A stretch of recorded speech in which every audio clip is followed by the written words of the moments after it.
Vamos a continuar con la novena charla de este ciclo de conferencias. Esa charla está denominada Homicidas múltiples y otros depredadores sociales. Está a cargo nada más y nada menos que quien nos tiene aquí estos días, María José Rodríguez Cruz. Ella es socióloga del organismo de investigación judicial, se desempeña en la unidad de asesoría operativa e investigación psicosocial de la Oficina de Planes y Operaciones desde el 2013. Es licenciada en sociología, con un posgrado en análisis del comportamiento criminal y máster en gerencia de proyectos de desarrollo. Forma parte de la unidad de análisis de comportamiento criminal y es la encargada del programa de prevención y proyección social del organismo de investigación judicial. Es docente en la Escuela de Criminología de la Universidad Libre de Costa Rica, de la Universidad Estatal de Distancia y facilitadora de la Escuela Judicial del Poder Judicial. Así que, María José, en primer lugar, agradecerte esta iniciativa, este desarrollo de este evento tan importante de 2 días y darte la palabra para que puedas desarrollar esta ponencia. Ok, muchas gracias. Gracias por avisarnos. Y bueno, eso pasa en los programas en vivo, ¿verdad? Estamos completamente en vivo. Acabamos de llevarnos un susto, se fue la electricidad, pero aquí seguimos y la idea es compartir con ustedes las últimas 2 ponencias que nos quedan del seminario. Les decía que para mí personalmente es muy importante hacer de conocimiento que este tema de los homicidios, si bien es una mirada judicial, es algo que tenemos que tener conciencia como sociedad que nos está afectando. Voy a compartirles un tema desde mi experiencia como socióloga, específicamente en la unidad de análisis del comportamiento criminal, porque es uno de los aportes que con varios de mis compañeros que formamos parte de esta unidad hemos venido desarrollando y ha sido un trabajo hormiga, ha sido importante para nosotros en temas de certificación y quería llevarlos a ustedes a la parte práctica, porque muchas veces nos quedamos en teoría, ¿verdad? Sobre todo los estudiantes de criminología, del CUC y de algunas otras instituciones que hoy nos acompañan. Sé que muchas veces la parte teórica les puede parecer cansada o aburrida, pero en la práctica ya eso es otra cuestión, ¿verdad? Entonces, sin dejar de lado esa capacidad de sorprendernos, quiero hacer con ustedes un compartir, ¿verdad? Me gustaría que al final, si tienen preguntas, con mucho gusto las podamos intercambiar. Voy a compartir mi pantalla y me dejan saber, por favor, si la están viendo. Ok. La charla que me toca compartirles hoy la titulé Homicidas múltiples y otros depredadores sociales. Antes de hablar específicamente del tema, hay una frase que a mí me gusta mucho y es como esa reflexión que quiero que hoy nos llevemos todos. Dice, es una frase de Arthur Conan Doyle. Dice, creo que me conoce lo suficiente, Watson, para saber que no soy en absoluto una persona nerviosa, pero al mismo tiempo es una muestra de estupidez y no de coraje negar el peligro cuando éste te acecha. No podemos como sociedad negar que Costa Rica está en una época de crisis. Estamos viviendo el año más violento a nivel de homicidios y justo por eso es, como les decía don Randall ayer, nuestro interés de que se conozca desde una mirada de la Policía Judicial cómo es que estamos trabajando en este tema. Hay una parte fundamental para hablar de homicidios desde la práctica profesional que yo ejerzo y es el tema de la motivación. Cuando hablamos de motivación podemos tener diferentes explicaciones. Si le preguntan a un psicólogo, si le preguntan a un sociólogo, si le preguntan a un profesor, por ejemplo, van a tener diferentes conceptos de lo que es la motivación. En esta charla, y para llevarlos al punto que quisiera con los ejemplos que les voy a mostrar, la motivación la vamos a entender como todo aquello que nos lleva a la acción, ¿verdad? No podríamos entender o no podríamos decir que hay una conducta que no esté motivada. ¿A qué me quiero referir? Lo que intento explicarles es que todo lo que ustedes y yo hacemos, o sea, todas las personas, todos los seres humanos, nos comportamos de la manera que lo hacemos porque tenemos una motivación que nos impulsa para escoger lo que nos vamos hoy a poner de ropa, para saber qué vamos a comer en el almuerzo, para saber qué vamos a escribir en una respuesta de un mensaje de texto. Todo eso tiene una motivación Y eso es diferente para ustedes y para mí. Diferente incluso entre sus hermanos o miembros de su familia que están en procesos de socialización parecidos, las motivaciones son diferentes, ¿verdad? Pero todas nuestras acciones de todos los días, las suyas, las mías y también las de los delincuentes, están motivados por algo que los impulsa a comportarse de la manera que lo hace. Teniendo en consideración, entonces, que la motivación la vamos a entender como toda conducta humana que tiene una razón específica de ser, tenemos que apuntar y entender que los delitos también son motivados por algo y es parte del quehacer de la policía judicial y la unidad que yo represento en específico, descubrir esa motivación, porque nos ayudaría a comprender por qué se comete un hecho delictivo, ¿verdad? En este caso un homicidio, pero aplica para todos los delitos en general. ¿Y qué nos puede ayudar? ¿Qué acciones o qué pericias o qué diligencias podrían llevarnos a encontrar a esa persona sospechosa de un hecho delictivo? Entonces, conocer el motivo, ¿verdad? Que algunas veces lo escuchamos como móvil, sirve entonces para asociarlo con personas particulares. Cuando hablamos con con personas particulares o específicas, nos referimos a aquellas personas sospechosas. ¿Por qué digo sospechosas? Porque recuerden, y eso es muy importante para el conocimiento general, que no es el policía de OIJ, no son los investigadores de OIJ los que definen si una persona es culpable o no. Aquí quiero hacer énfasis en esto porque muchas veces recibimos comentarios o se escucha, digamos, en el común de las personas decir que la policía los dejó libres, ¿verdad? Cuando detienen a una persona, sobre todo cuando se hacen allanamientos, como ustedes han visto en televisión últimamente, la gente reclama, ¿verdad? Es un reclamo popular de que por qué la policía los deja libres si tanto trabajo y si los detuvieron y ya socialmente se entiende que esas personas podrían ser los responsables de los hechos. Bueno, es porque nuestro sistema judicial tiene muchos más pasos después de que una persona es detenida. Entonces, vamos a hablar acá de personas sospechosas. Entonces me devuelvo y les decía, si nosotros logramos conocer el motivo, o sea, esa motivación que lleva a una persona a cometer un hecho, llámese estafa, homicidio o una violación sexual, por ejemplo, podríamos asociarlo con algunas personas en particular que se convertirían en nuestras personas sospechosas. Y ahí, a través de toda la colaboración de especialidades como las que ustedes han visto en este seminario y muchísimas otras más con las que contamos en el Poder Judicial, podríamos tratar de imputarle cargos a una persona. ¿Ok? Entonces, ¿cómo hacemos eso? ¿Verdad? Decimos que en cada conducta se puede identificar evidencias conductuales, así como la doctora en la mañana les explicaba de, por ejemplo, las heridas que deja un arma contusocortante. Y la explicación que ellos dan para tratar de acercar que un cuchillo o esa arma blanca fue la que llevó a cometer, perdón, la que utilizaron para cometer el hecho. Bueno, a nivel conductual, o sea, del comportamiento, también se pueden identificar algunas evidencias, las cuales quedan reflejadas en el modo en que la persona agresora comete el hecho delictivo. Entonces, para conocer esa evidencia conductual, nosotros como investigadores y como personas colaboradoras en el quehacer de la investigación judicial, debemos analizar detalladamente cada uno de los aspectos que tenemos información con respecto a un hecho delictivo. Por ejemplo, el lugar donde se aborda una víctima, el lugar donde se agrede a una víctima, donde es depositada posteriormente, ¿verdad? Donde pierden el contacto.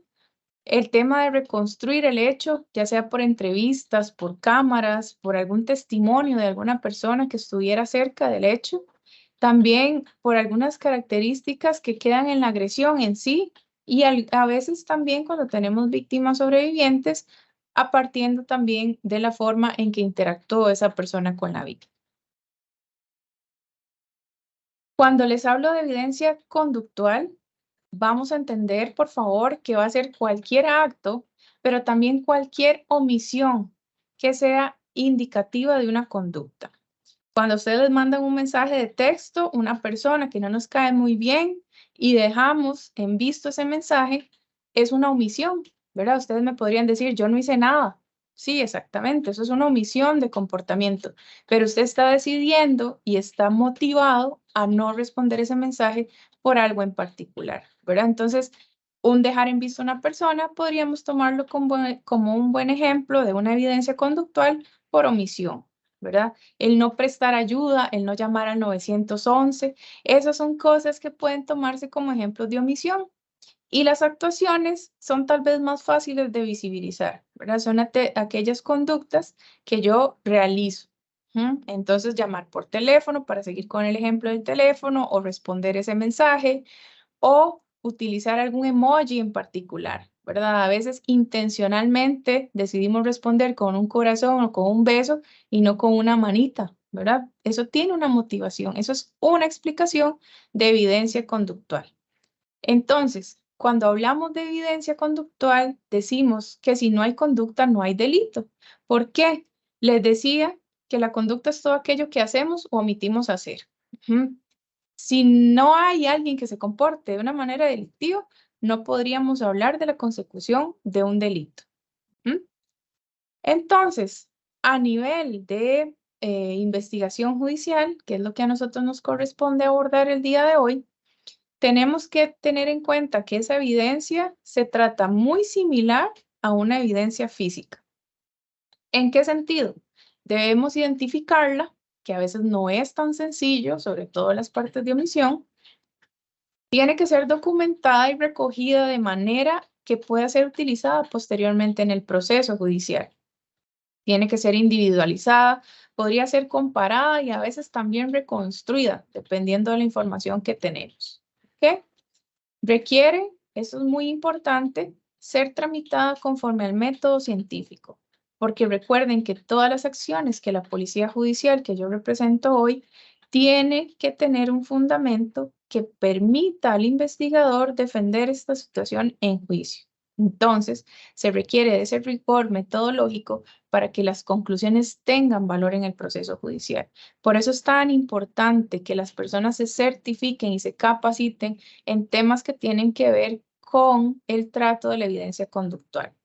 Hay profesionales aquí en la institución que han recibido diferente capacitación nacional y extranjera en la que se certifica que esos informes que se emiten tienen la rigurosidad científica para ser admitidas en el proceso judicial.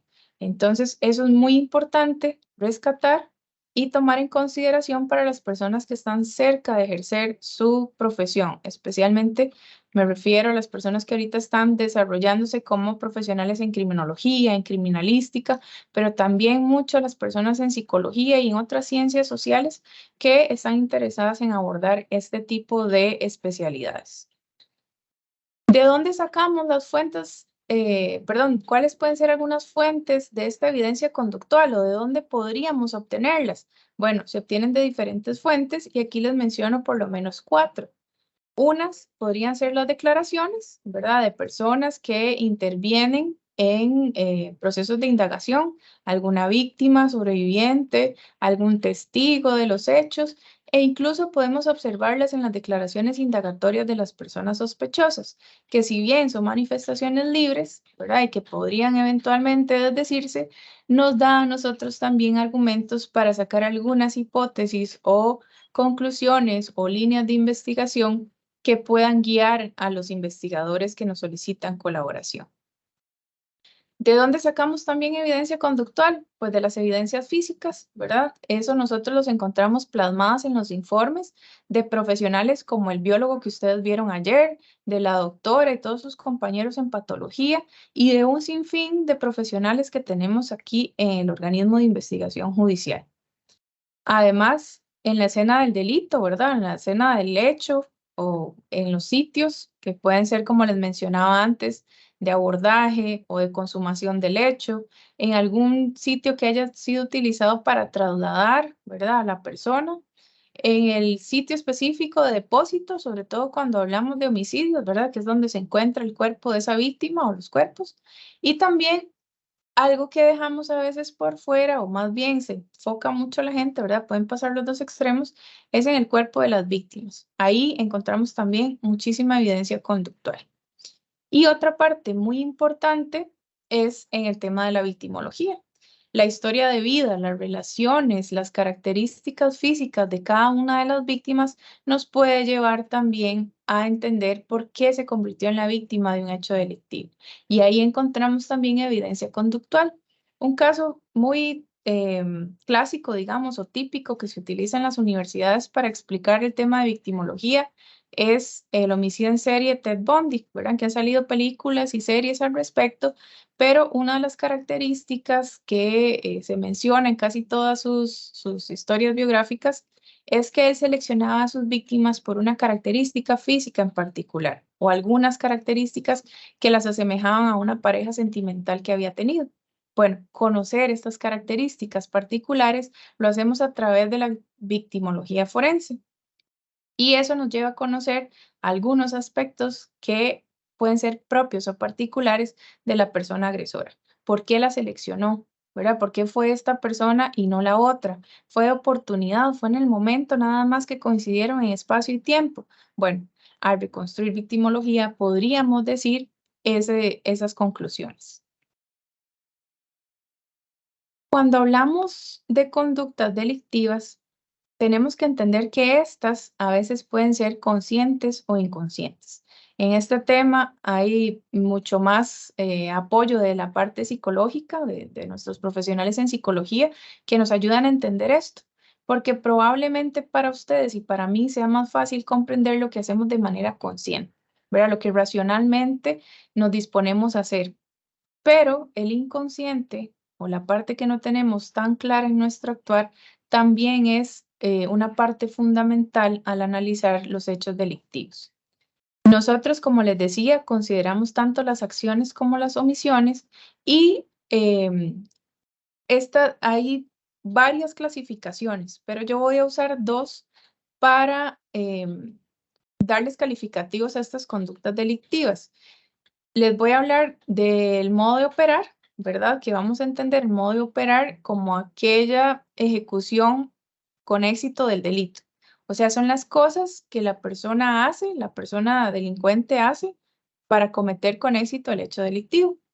Y también hablamos del ritual, que lo vamos a entender como aquellas acciones o también las omisiones que se hacen o se dejan de hacer, válgame la redundancia, pero con el único propósito de satisfacer alguna necesidad emocional o psicológica de la persona. Es decir, son cosas que hacen que no eran necesarias para acabar con la vida de alguien. Por ejemplo, en el caso de los homicidios, que es lo que estamos viendo hoy en la presentación. Les decía entonces, por modo de operar, vamos a entender todo aquello que sea necesario para cometer el hecho delictivo. Por ejemplo, abordar a alguien sin que lo vean testigos, trasladarlo a un lugar que le permita cometer sus acciones sin ser detenido o descubierto por testigos y digamos que lo va a matar o lo mató con arma de fuego. Bueno, todo eso era necesario para matar a la persona. Puede, según nos ha dicho la teoría, evolucionar, ¿verdad? El modo de operar puede evolucionar porque las personas aprendemos. Ustedes y yo aprendemos, la mayoría de las personas aprende viendo, imitando, leyendo, estudiando, conociendo sobre un tema en específico. En el tema de los delincuentes, podríamos decir también que aprenden de su experiencia. Por ejemplo, un homicida serial, ¿verdad? Si ya lleva 2, 3, 4 delitos, puede aprender cosas que le hacen más fácil su trabajo, digamos entre comillas, o su modo de operar. Puede involucionar también. Esto podríamos decir que puede ser por un deterioro físico de la persona, porque haya tenido algún accidente o algo que le provoque alguna discapacidad, sea física o sea, física, sea permanente o nada más por un tiempo. Y también podemos considerar factores naturales como la edad, ¿verdad? Entre nosotros vamos pues aumentando nuestra edad, vamos perdiendo ciertas capacidades que cuando jóvenes no teníamos ningún problema. Por ejemplo, la vista, ¿verdad? Hay enfermedades de la vista que nos complican ver, por ejemplo, de largo o de cerca, y esos son procesos naturales. Entonces, esto podría provocar que la persona delincuente involucione en su modo de operar. Entonces vemos acciones que son un poquito más torpes, si cabe la expresión. Otra de las cosas que podría pasar en el modo de operar es que se adapte, ¿verdad? Que esa persona con la práctica, con la serie de delitos que viene cometiendo, puede adaptarse a las circunstancias. ¿A qué me refiero con esto? Bueno, que probablemente en su primer delito, si estamos hablando de homicidios, no sé, la víctima reaccionó para defenderse, esa persona tuvo que, el delincuente me refiero, tuvo que actuar de manera más violenta para someterlo. Pero después aprendió, ¿verdad? Porque sabemos que puede evolucionar, aprendió con el tiempo que era mejor drogarlos antes de matarlos para no tener una reacción violenta o de defensa de sus víctimas. Esto es adaptarse a las circunstancias. El tema, por ejemplo, de tener testigos. Bueno, tal vez en su primer crimen o en su primer homicidio fue visto por alguien trasladarse a pie. Entonces, para futuro podría adaptarse y utilizar otro medio de transporte. El tema del clima, ¿verdad? ¿Qué hacer si llueve o no llueve? O si por el contrario es un día muy soleado, ¿verdad? Si es de noche, si es de día. Todo eso son cosas que los delincuentes también podrían adaptarse a las circunstancias. Les decía entonces que el modo de operar cumple tres funciones principales. ¿Cuáles serían entonces? Bueno, proteger la identidad del agresor. O sea, hay acciones que los delincuentes hacen para proteger su identidad. En el caso de las violaciones sexuales, podríamos mencionar como un claro ejemplo el uso del condón, porque impide o limita o minimiza el tema de que queden residuos, ¿verdad? Que no haya la opción de recolectar una prueba de semen para posterior comparar. El tema de ponerse algo que les tape su rostro es otro ejemplo claro para proteger la identidad. Otra de las funciones que cumple el modo de operar es asegurar el éxito del delito. Les decía que son acciones necesarias, son fundamentales. O sea, necesito disparar o utilizar un arma de fuego para matar a esa persona. O necesito algún elemento que me permita generar una asfixia. Eso es asegurar el éxito del delito. Y la otra función también principal del modo de operar es que facilita el escape. Es decir, cometer el hecho delictivo y salir de ese lugar o retirarse de ese lugar sin ser detenido por la policía. Esos son los tres elementos fundamentales que cumple el modo de operar. Por su parte, el ritual, bueno, perdón, y el modo de operar es generalmente más visible, ¿verdad? Lo vemos mucho más tangible que el ritual, que es a lo que me voy a referir a continuación. El ritual es no tiene nada que ver con la comisión del hecho delictivo. O sea, se muestra obviamente en el hecho, pero no satisface ninguna de las tres funciones principales que les expliqué hace un ratito.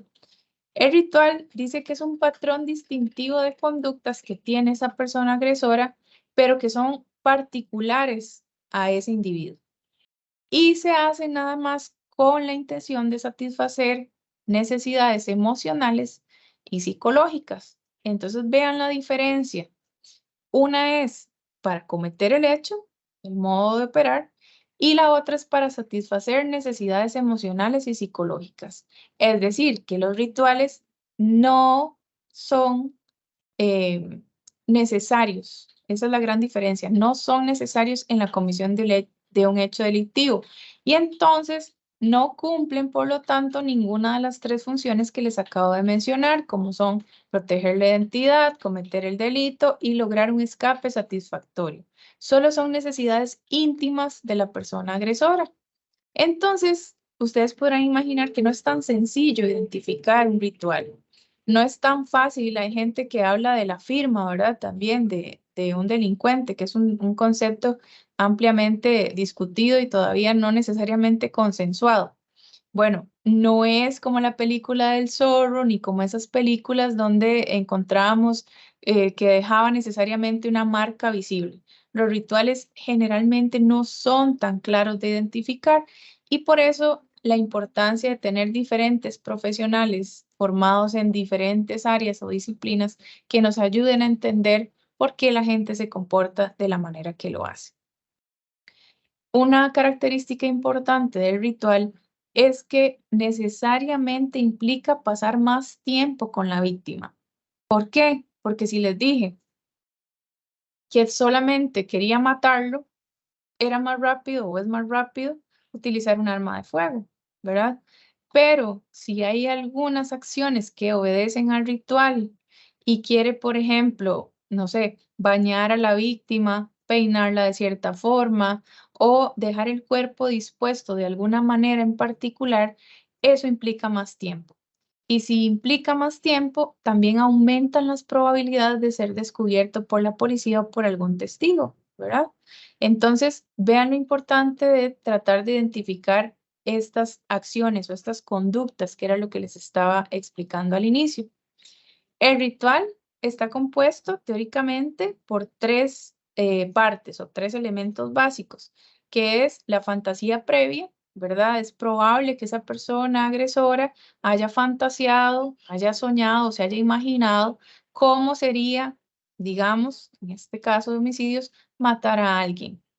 ¿Cómo sería matar a alguien ahorcándolo? ¿Qué se sentirá ver el último suspiro de esa persona? ¿Verdad? Implica una noción de estar pensando o fantaseando con ese evento antes de que suceda.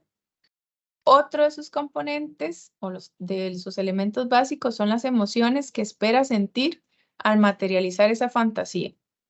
Hay personas que experimentan una gran sensación de poder, hay otros que experimentan, por ejemplo, algún placer sexual. Hay muchas emociones que podrían desencadenar este tipo de acciones y es un componente importante del ritual.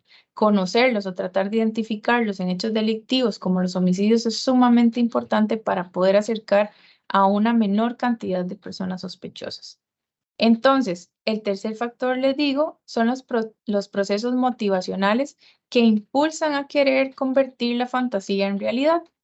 Estoy segura, y es una expresión muy tica, que en algún momento un estado de cólera, ¿verdad? Cuando estamos muy, muy enojados, podríamos haberle deseado la muerte a alguien, ¿verdad? O, uy, desearía que desapareciera, o alguna expresión así que si lo hacemos racionalmente no está bien, pero podríamos haberlo expresado, ¿verdad? Cuando uno tiene mucho, mucho enojo o mucho rencor hacia una persona, ese rencor podría motivarle a usted querer o desear el mal a una persona, pero no significa que lo vaya a hacer, ¿verdad? ¿Cuántas veces no nos hemos enojado con la pareja o con un compañero de trabajo o con algún familiar, indistintamente de quién sea? Pero no nos lleva a ejecutar la acción de matar.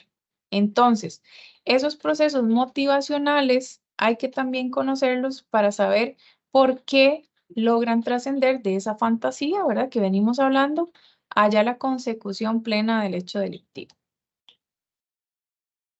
Ok, para ir aterrizando en lo relacionado con el título de la presentación, todo eso era importante para mí, situarlos conceptualmente, porque ustedes van a entender ahora de los tipos que les muestre de homicidas o asesinos múltiples, que tenemos una gran variedad. Y probablemente mientras estemos nosotros conversando, a nivel teórico se estén gestando otros tipos de clasificaciones. Pero les voy a mostrar algunos con ejemplos de Costa Rica.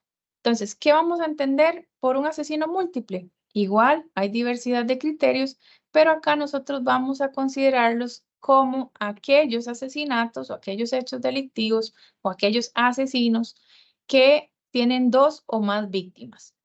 Y ahí en el cuadrito les pongo, existen diferentes criterios teóricos. Nosotros vamos a usar dos o más. Para considerar a una persona asesina múltiple, vean el término que estoy usando, múltiple, o sea, varios, dos o más, que los podemos desagregar en estos tres tipos, ¿verdad? La primera clasificación que les quiero mostrar. Cuando hablamos, porque, perdón, estamos muy acostumbrados a hablar de asesino en serie, pero hay otras clasificaciones y eso es a lo que quiero llegar. El asesino en masa, estamos hablando cuando ocurren varias víctimas, hay algunos teóricos que dicen que al menos 4, en un mismo momento y en un mismo lugar, o sea, en el mismo espacio físico, a la misma hora o en el mismo lapso de tiempo. A ese le vamos a llamar asesino en masa.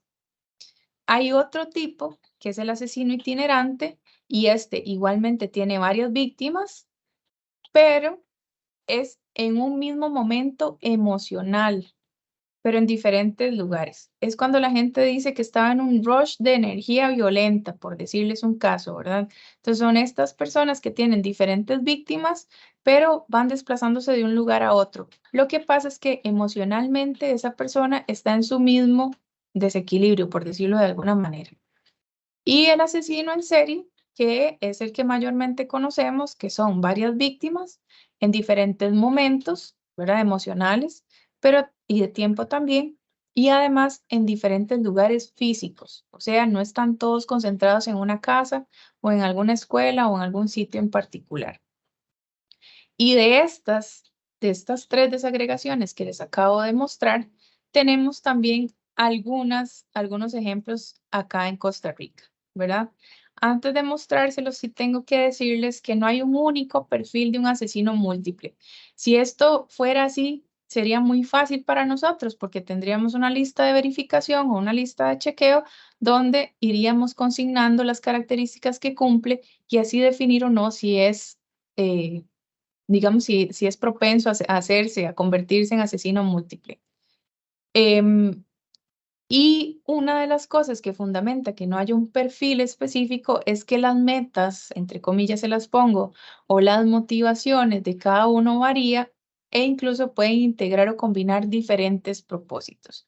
Podría ser, quiero matar a mi pareja sentimental porque representa para mí todo lo que no deseo, pero además yo soy la beneficiaria de la póliza de vida de esa persona, por ponerles un ejemplo. Desde 1986 se han propuesto diferentes clasificaciones del motivo y nosotros utilizamos diferentes, lógicamente, ¿verdad? Dependiendo del caso que nos toque analizar, pero se habla mucho o se conocen bastantes casos que son, por ejemplo, por venganza, por poder, por lealtad a un grupo o otra persona, por la intención de infundir terror, por el lucro, ¿verdad? Por la platita. Hay gente que ha matado a sus familias o también por alguna enfermedad mental, como les comentaba la psiquiatra de ayer en la mañana, ¿verdad? Hay diferentes fines delictivos que tienen que ver con el motivo, la motivación que les explicaba hace un ratito atrás. Entonces, teniendo todo ese bagaje conceptual del que hemos compartido estos minutos, quiero mostrarles que asesinos múltiples hemos tenido en Costa Rica de diferentes tipos, ¿verdad? Y como buenos ticos, a nosotros nos encanta ver películas y uno de los canales más vistos en Costa Rica es Investigation Discovery y de las series que más ha reproducido Teletica es CSI. ¿Por qué? Porque ese morbo también nos da para consumir este tipo de material. Lo que pasa es que en Costa Rica tenemos casos que tal vez lo que nos falte nada más es documentarlo y sacarlo en películas para que la gente lo recuerde tanto como podríamos hablar de Ted Bundy o cualquiera de los otros asesinos famosos que Estados Unidos nos ha hecho conocer en sus películas. Ujú. Para mostrarles entonces un caso, los casos que estoy mostrando son ya juzgados por aquello, ¿verdad? Por eso es que se los muestro acá con nombres y datos tan individualizantes. Es Gerardo Ríos Mairena. Ustedes habrán escuchado de él, las personas que son de mi edad y para atrás, aunque no es un caso tan viejito, pero es como a la edad que uno empieza a ver noticias, ¿verdad? Gerardo Ríos Mairena, o conocido como el monstruo de Liberia, es considerado o lo podemos considerar como un homicida en masa. Si recordamos la definición, les dije que eran 4 víctimas o más. Este sujeto, en enero del 2017, en Liberia, en un apartamento pequeñito, le dio muerte a 5 estudiantes universitarios y también se le imputó una tentativa de homicidio que ejecutó contra una menor de edad, la cual, bendito Dios, sobrevivió y ayudó muchísimo en la investigación que permitió llegar a la detención de este sujeto. Ya fue condenado, él sigue insistiendo que es inocente, aunque hay muchísima evidencia conductual y física para que todavía esté descontando. Él es en masa, o podemos considerarlo en masa porque cumple los criterios de la cantidad de víctimas y además lo que les decía que fue en el mismo momento y en el mismo lugar. O sea, a los 5 los mató y a la sobreviviente intentó matarla en el mismo momento emocional, en el mismo periodo de tiempo y en el mismo lugar físico, en la misma casa que ellos compartían. Ujú. Tenemos este otro caso, fue famoso, o sea, famoso quiero decir que salió en muchos medios de comunicación y si ustedes buscan en Google van a encontrar bastante información al respecto. Probablemente no recuerdan los nombres porque el caso se conoció como el caso del casino White House. Cristian Mora y Juan Carlos Mena, que son esos dos sujetos que ustedes ven en las fotografías, son considerados un ejemplo claro de un homicida itinerante. Si recuerdan la concepción que les dije antes, los itinerantes eran varias víctimas en un mismo momento emocional, pero en diferentes lugares. Estos sujetos abordaron a 3 muchachas que salieron de trabajar del casino White House, por eso el nombre, y les hicieron diferentes cosas a las 3. A la primera víctima no solo le dispararon, sino que la obligaron a practicarle sexo oral, la sacaron del carro y le dispararon. Eso sucedió en Santana. Seguidamente, digamos, sin ningún proceso, sin ningún periodo, perdón, de descanso, a la víctima 2 y a la 3, que eran hermanos, dicho sea de paso, las llevaron a un motel, las violaron y a una de ellas le dispararon en Belén. A la otra la siguieron desplazando en el vehículo y la bajaron en la autopista Próspero Fernández, donde también le dispararon. Entonces, como lo ven, es un mismo momento emocional de la agresión, pero en diferentes sitios físicos, en diferentes lugares físicos. ¿Ok? Y este señor, don Florentino Elizondo Ríos, podemos considerarlo un caso, ¿verdad? Porque aquí generalmente cuando hablan de homicidas seriales solo se les ocurre el psicópata, pero déjenme decirles que tenemos bastantes y no solo ese caso, lo que nos falta nada más es producción televisiva. Don Florentino Elizondo Ríos es homicida serial porque policialmente se hablaba de 8 casos, de 8 homicidios. Sin embargo, la sentencia alcanzó para condenarlo por 5 de ellos. Él cumplía con ese periodo de enfriamiento emocional que no tiene un itinerante, ¿verdad? Y entonces los hechos ocurren en diferentes momentos emocionales, en diferentes fechas y también en diferentes lugares. Él mató desde 1993 hasta el 2014 a por lo menos policialmente 8 personas, les digo que sentenciado por 5. Y a él lo han entrevistado, perdón, varios medios de comunicación, entre ellos el diario Extra en el 2017, ¿verdad? Cuando ya había sido sentenciado. Y él dice lo que les pongo ahí en la filmina. Dice, no soy violento, creo en Dios, me gustaría volver a estar libre. No tengo claro qué haría cuando esté en la calle. Por ahora me levanto a las 6 de la mañana, me gusta mejenguear y me acuesto a las 8 p.m. Él no se reconoce, sigue negando, ¿verdad? No se considera violento y les cuento que se le imputaron al menos 5 homicidios, ¿verdad? Una persona completamente normal, funcional. Por eso les decía que no es tan fácil la identificación de un perfil único de estos asesinos múltiples. Y trascendiendo a otras clasificaciones, por eso el título de otros depredadores sociales, quería mostrarles algunos casos también juzgados en Costa Rica. Acá, a propósito de la exposición del agente Whiteman del día anterior, quería mostrarles el caso de Wilber López Arroliga, o Arróliga, ya no sé cómo se pronuncia.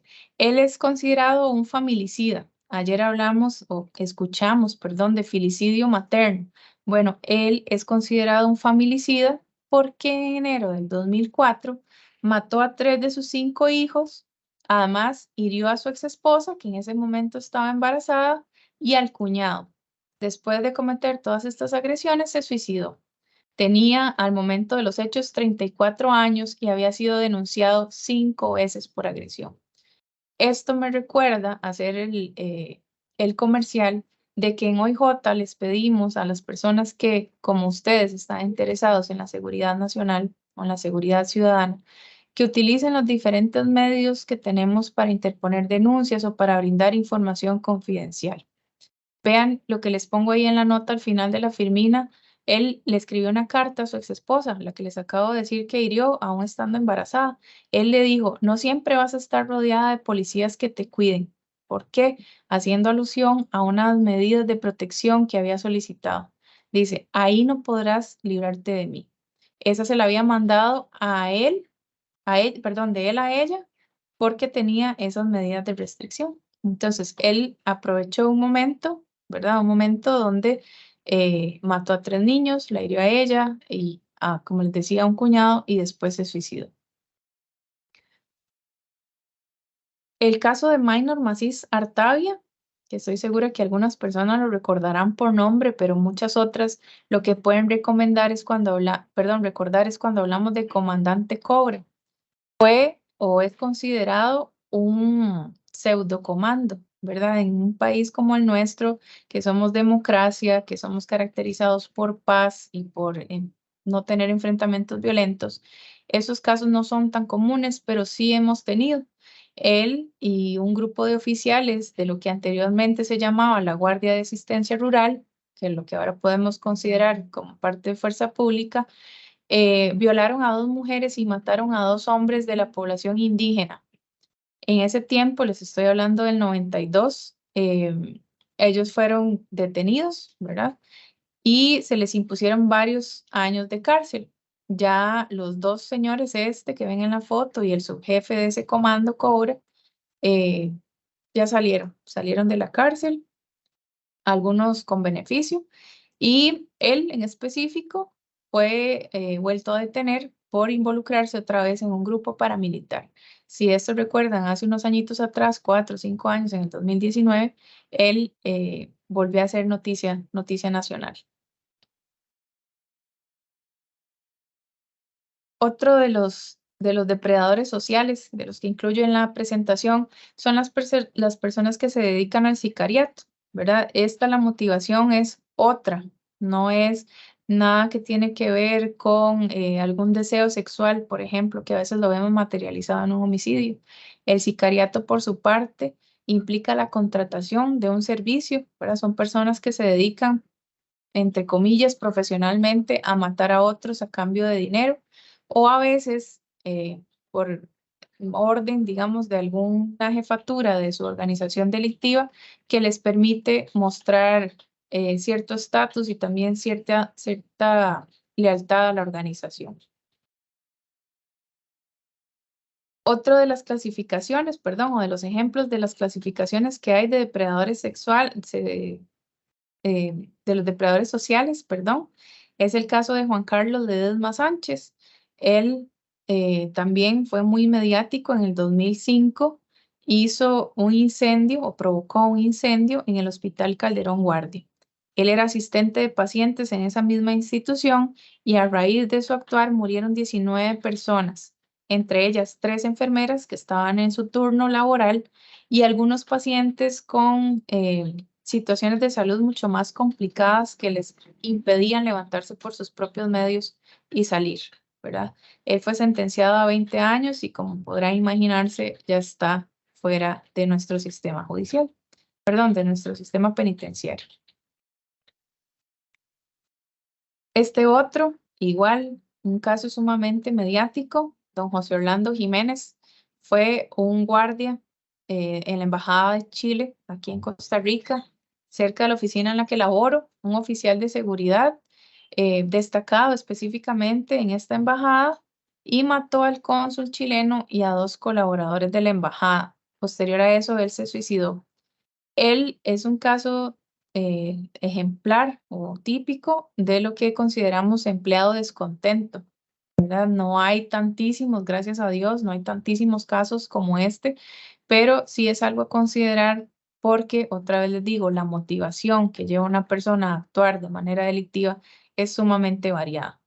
A propósito de cambios en legislaciones que tienen que ver con pensiones, con regímenes de contratación, por ejemplo, salarial, ¿verdad? Con evaluaciones del desempeño y muchas otras cosas que pueden alterar a las personas trabajadoras.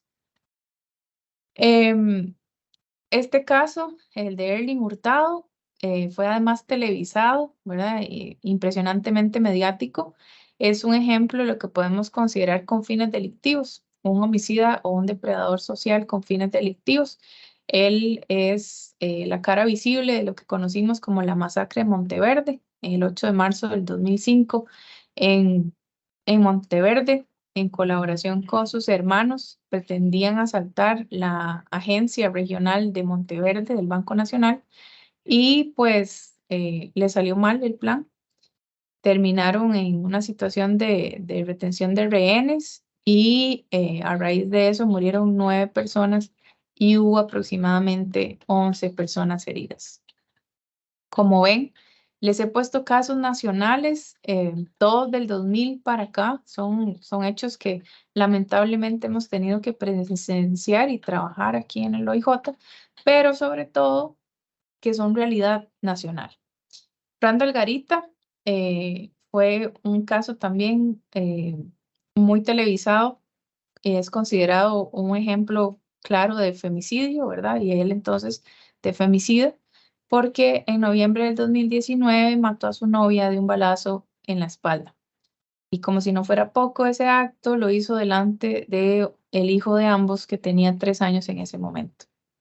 Él y Eva, que era el nombre de su novia, se tenía por comprobado que vivían en un círculo de violencia. Eso estaba comprobado, a pesar de que eh, Eva en algún momento conoció y reconoció de que tenía que parar este ciclo, se habían separado. Aún así, como les explicaba don Olger en los temas de femicidio, se considera de este tipo por la relación que ya habían establecido. Este tipo intentó quitarse la vida en una celda de OIJ y no lo logró y fue sentenciado a 39 años. Le dieron 35 años por femicidio, que ayer veíamos el tema de las penas con don Olger, 1 año adicional por portación ilegal de arma y 3 años por desobediencia a la autoridad. Este otro es un ejemplo de cosas que no deberíamos estar viendo. Obviamente ninguno de los homicidios debería existir, ¿verdad? No, no deberíamos por qué estar analizando este tipo de hechos, pero ya les expliqué que las motivaciones son diferentes. El homicidio de Genaro Vega Pérez es una de las cosas que también ha revolucionado a la población LGBTQ+, porque se considera un crimen motivado por el odio y de odio por su condición de homosexual. Por su preferencia sexual, este nicaragüense de 34 años fue herido y fue quemado en Cabo Velas, en Guanacaste, en el 2022. El caso está en investigación aún, pero esto es lo que ha salido aparentemente del motivo, ¿verdad? El desprecio, el repudio, el odio. Consideraron que una forma de castigar esa preferencia sexual podía ser eliminando, ¿verdad? Matando. Como ustedes han podido ver en los casos que les he expuesto, todo esto pasa en Costa Rica. Lamentablemente es una realidad innegable y hay algunos casos de los que todavía, gracias a Dios, no tengo ejemplos nacionales para mostrarles, pero sí internacionales y que debemos llamar acá la atención para evitar que pasen. Casos de terrorismo como Al Qaeda, ¿verdad? El caso de las Torres Gemelas, que fue mundialmente conocido, con ganas de aterrorizar el mundo por alguna creencia en particular, sea religiosa o sea política, todavía no hemos tenido acá, y los tiroteos escolares. Estados Unidos ha tenido muchísimos casos a nivel internacional, lugares como Brasil, por ejemplo, también tienen ya representación de ejemplos de estos casos, y acá en Costa Rica, por dicha, todavía no hemos tenido, pero les insto a que se capaciten en temas de atención de tiradores activos. Justamente en este momento, uno de nuestros compañeros del Servicio Especial de Respuesta Táctica está impartiendo una capacitación a personal de Levice, de León 13, de los Guido, y hace 15 días se dio también para Levice de San Sebastián y de Sagrada Familia. ¿Por qué? Porque aunque OIJ es una policía represiva, consideramos que acciones como estas que estamos teniendo en el seminario y como eso que está haciendo mi compañero de capacitar a personas en temas como estos que no son agradables de conversar, puede salvar muchísimas vidas. Igualmente en el chat les hemos puesto un correo de proyección social donde pueden escribir si ustedes consideran que nosotros podemos colaborarles con alguna capacitación en particular. Estamos realmente para servirles y sería para nosotros sumamente gratificante que puedan tener acceso a nosotros por ese medio. Ya para ir cerrando y ajustarme al plazo de tiempo que me han dado, les insisto como reflexiones finales que no hay un único perfil de un asesino múltiple, no es tan fácil, no hay una lista de chequeo, no hay características físicas que nos permitan individualizarlos de manera previa, ¿verdad? O anticipar alguna acción de este tipo. Y es necesario que cada caso se analice de manera individual, objetiva e imparcial.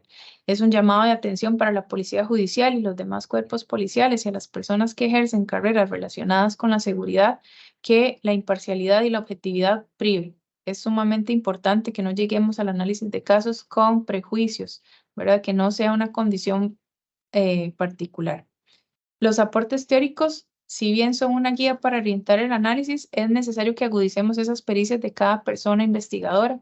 Es necesario que la capacitación sea constante y continua. Y además, por eso les quería traer los casos ticos, es que conocer nuestra historia como país nos ayuda a prevenir el delito. Nosotros no podemos negar esa realidad que les he mostrado hoy con ejemplos de diferentes tipos de homicidios y no podemos negar que eventualmente con el transcurso del tiempo podríamos estarnos enfrentando a casos como los internacionales que les mostré.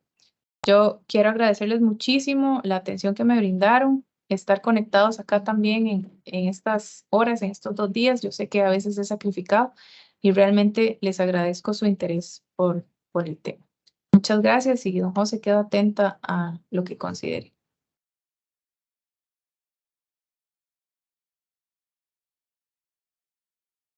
Claro que sí, María José, más bien muchísimas gracias a vos. Los criterios del público, calificando de excelente ponencia, de que les encantó, te leo así muy rápidamente, excelente ponencia, me encantó el tema, muy interesante, saludos, me encantó, claro y conciso, excelente profesional, una excelente explicación, le agradecemos a María José por su tiempo, bello tema, muy importante, etcétera. O sea, realmente hay muchos comentarios muy positivos, pero bueno, igual también hay una cantidad tremenda de preguntas.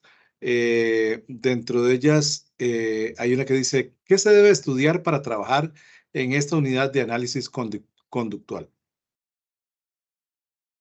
Bueno, la unidad actualmente está compuesta por profesionales en sociología, en psicología, en criminología. Tenemos profesionales, policías de amplia experiencia, ¿verdad? Lo que se recomienda, bueno, primero tienen que ser parte del organismo de investigación judicial, ¿verdad? Que les invitamos a todos los que estén interesados a seguir nuestras redes para que puedan conocer los procesos cuando se abren, los procesos para ser reclutados.